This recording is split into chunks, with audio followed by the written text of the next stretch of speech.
Olá, pessoal! Hello! Atendendo a pedidos, o vídeo de hoje finalmente é sobre o IELTS. Muita gente perguntou pra gente no Instagram e aqui no YouTube sobre como foi o nosso IELTS, que nota a gente tirou. E a gente já tinha vontade de fazer vídeos específicos sobre partes específicas do nosso processo, né? Então a gente resolveu começar a destrinchar um pouco isso pelo IELTS.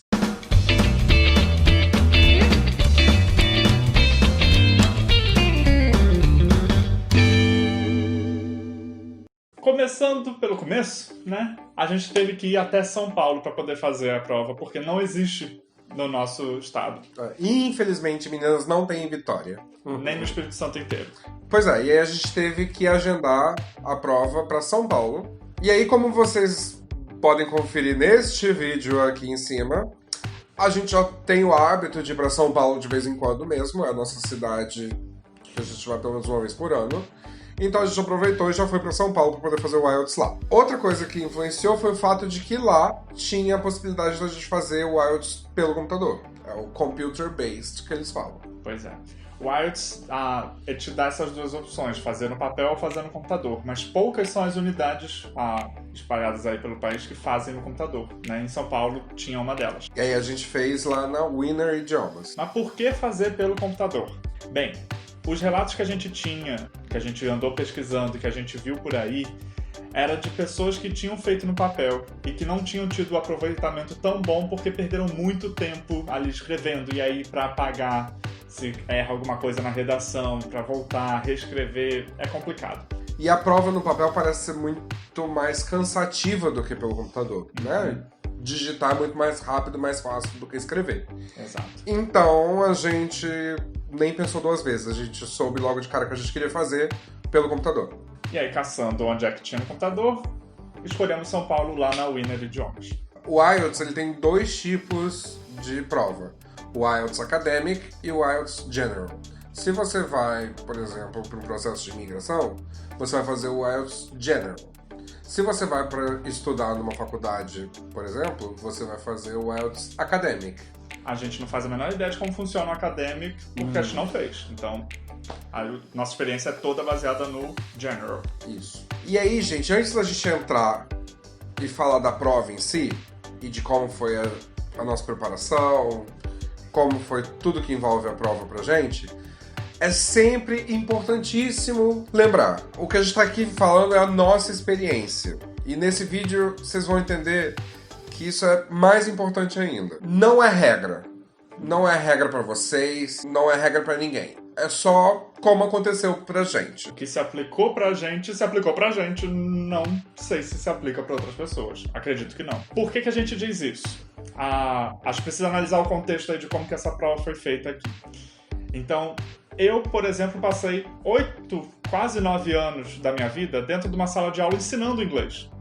Esse é um ponto. O Will já falava também inglês antes disso, então a gente já tinha um preparo de muitos e muitos anos lá atrás para isso.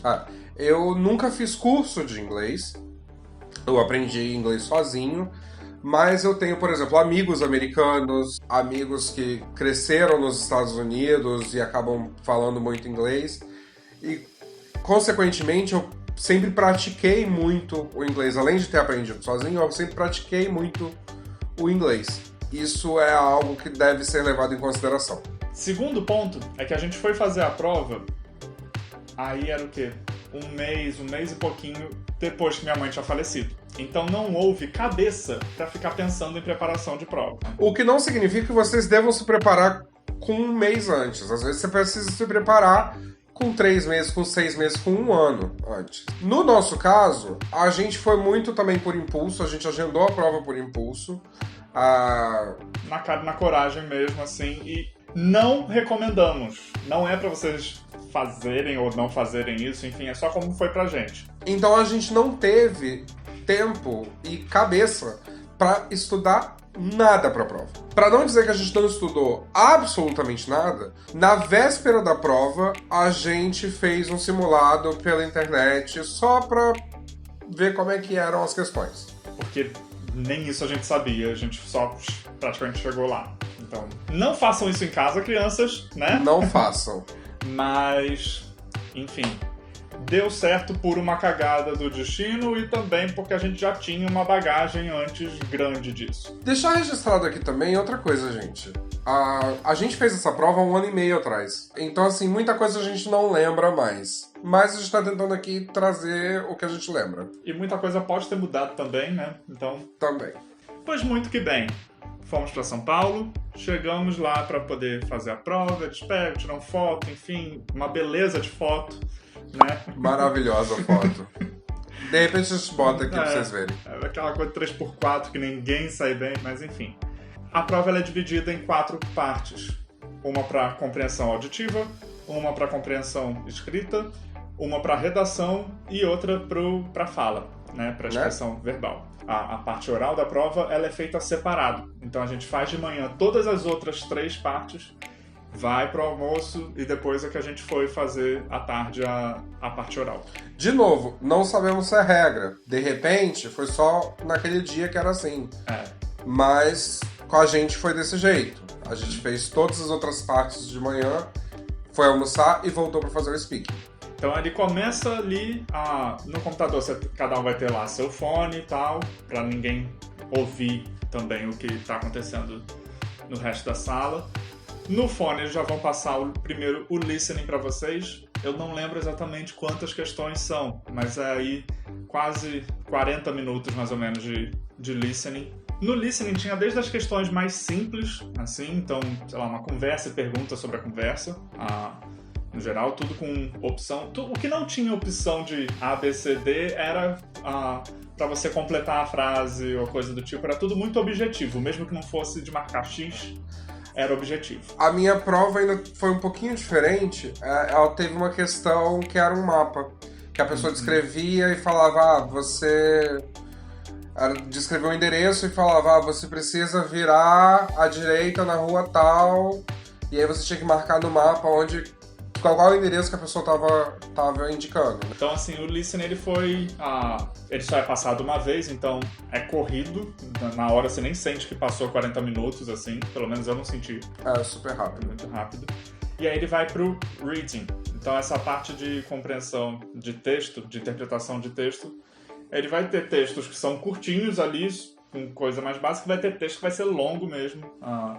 Mas, assim, também achei tranquilo, no geral. Né? Sim. E aí ele dá, acho que se não me engano, 1 hora para parte dos textos. No reading você acaba se deparando com textos de diversos gêneros. Então você pode ter reportagem de jornal, você pode ter vagas de anúncio de emprego, pode ter qualquer coisa ali no meio. É basicamente realmente interpretação de texto e aí é ter vocabulário para poder compreender aquilo ali. Eu particularmente não lembro de quase nada do meu reading. Eu também não muito. Eu lembro mais do speaking e do writing, foi o mais difícil. E normalmente é o que o pessoal tem mais dificuldade, né? O writing foi logo depois do reading, ele parte pro writing. Também acho que ele te dá 1 hora pra isso. E aí são 2 redações que você tem que fazer. Uma curta e uma longa. E aí veio a minha cagada 1. O primeiro texto que me foi pedido no writing foi sobre um tema não só que eu estudei na faculdade, mas um tema que eu consigo relacionar com algo que eu gosto muito. O tema da redação era o uso das artes na educação. Então, não só eu consegui falar um pouco sobre as questões de aprendizagem que eu estudei durante o curso de psicologia, mas eu também consegui falar um pouco sobre teatro, que é algo que eu sou apaixonado. Então, eu falei um pouco sobre teatro e teatro musical dentro da escola, no ensino de diversas matérias. E aí usei o exemplo do musical Hamilton, que fala sobre um dos pais fundadores dos Estados Unidos, e sobre como que ele é usado no ensino de história, apesar de ele não ser historicamente correto 100%, mas ele é usado no ensino de história em muitas escolas dos Estados Unidos. Então, eu dei a sorte de conseguir falar bem sobre o assunto, tendo alguma propriedade e algum vocabulário prévio. Você consegue demonstrar o que você conhece, não só o que você conhece do inglês, mas o que você conhece do mundo, né? Exato. E o meu texto curto era um e-mail que eu tinha que escrever para um diretor de RH de uma empresa, falando por que ele deveria me considerar para uma vaga X. Eu não dei exatamente a mesma sorte de cair no tema que eu tenha tanta afinidade assim, mas eu lembro que foi... A parte curta era tipo um e-mail para um amigo que estava tendo um problema X e eu tinha que indicar um produto qualquer que seja para solucionar, que ajudaria ele no problema dele, enfim. Essa parte era até tranquila. E a outra, a parte longa, era sobre se as pessoas deveriam ou não deveriam, enfim, gastar dinheiro e fazer procedimentos estéticos e busca pelo padrão de beleza, coisas desse tipo. Foi tranquilo também, assim, mas não foi tão tranquilo quanto um viciado de Broadway falar sobre teatro. E aí, passamos então aí boa parte da manhã fazendo essas 3 partes iniciais aí da prova. Fomos almoçar, voltamos então depois do almoço pra parte final, que era o speaking. E aí no speaking é individual, e aí cada um tem o seu horário lá pré-agendado. Eu fui primeiro, e aí uma senhorinha muito simpática. Muito fofa ela. Muito fofa. Me sentou numa sala, ela me fez algumas perguntas sobre onde eu morava, sobre a cidade que eu morava, quantos anos eu tinha, qual era a minha profissão, como era o apartamento que eu morava. Uma série de perguntas mais genéricas, para depois ela me dar um tema mais específico, que foi, e aí foi a minha segunda cagada, viagem. E aí ela me perguntou, basicamente, para que lugar eu tinha vontade de ir, viajar e por quê. E aí eu estava no início do processo de imigração. A gente, naquele momento, estava decidido a ir para Halifax. E aí eu descrevi para ela por que eu tinha muita vontade de conhecer Halifax. E aí ela me perguntou sobre que pontos turísticos tinham em Halifax, que lugares eu tinha vontade de conhecer em Halifax. E aí eu fui falando para ela tudo sobre Halifax, inclusive sobre o processo de imigração também. O interessante dessa parte é o quanto ela me cortou. Quando eu começava a elaborar um raciocínio a respeito da pergunta que ela tinha me feito, na hora que eu estava começando a conseguir responder a pergunta dela, ela me cortava. Mas é porque eu sou prolixo. E muita gente diz que se eles estão te cortando ali na prova é algo bom. Porque significa que eles estão satisfeitos com a resposta que você deu, você já demonstrou o tanto que precisava pra eles. Mas eu acho também que tinha uma coisa de tempo ali, de tempo pra cada resposta. Eu fui logo depois, né, de você. Aí, mesma coisa, ela põe um gravadorzinho ali na mesa e tal. A parte inicial é a mesma. Onde é que você mora, o que você faz da vida, enfim. Aí tem a hora que ela para, te dá um papelzinho e fala, eu vou fazer uma pergunta. Você pode usar esse papel aí pra anotar suas ideias, enfim, pra você se preparar. E você vai ter que falar livremente durante aí 2 minutos. E aí, então são 2 minutos que você não pode parar de falar. Eu acho que eu devo ter parado, sei lá, com 1 minuto e meio, 1 minuto e 40, não sei, porque faltou assunto, porque o tema que ela me deu era muito bizarro, era sobre tempo. Tinha alguma coisa de, sei lá, você acha que o tempo tá passando mais devagar ou mais rápido, enfim. E aí depois ela emenda umas perguntas sobre tempo também, depois desses 2 minutos, e aí... O que as pessoas mais velhas fazem pra passar o tempo? Eu não sei, não convivo com pessoas mais velhas. Ela foi fazendo um monte de perguntas sobre tempo. Não foi um tema tão simples, talvez, quanto viagem, mas foi. Saiu alguma coisa lá. O total ali do speaking não deve dar 15 minutos, nem isso. Não, foi muito rápido. 10 minutinhos, talvez. E aí já acaba, beijo, vai pra casa, espera o resultado. Outra vantagem de fazer pelo computador é que o resultado chega muito mais rápido. Acho que fez a prova, não lembro se foi uma sexta ou um sábado, mais ou menos. Foi no sábado. Foi no sábado. Terça-feira tava já o resultado no site. E aí chegou o resultado. Primeiro chega o resultado no site, depois chega o papel mesmo, certificado pelo correio. Pelo correio leva uns dias a mais pra chegar. Mas você já consegue saber o resultado no site antes. E aí, então, no IELTS a pontuação máxima é 9. E aí, para cada habilidade, você ganha uma nota diferente. Então, pra gente no speaking, cada um ficou com 7,5. No listening, eu fiquei com 8. E acho que você também ficou com 8, se não me engano. Acho. No reading, eu fiquei com 8. Você ficou, acho, com 8,5. Foi.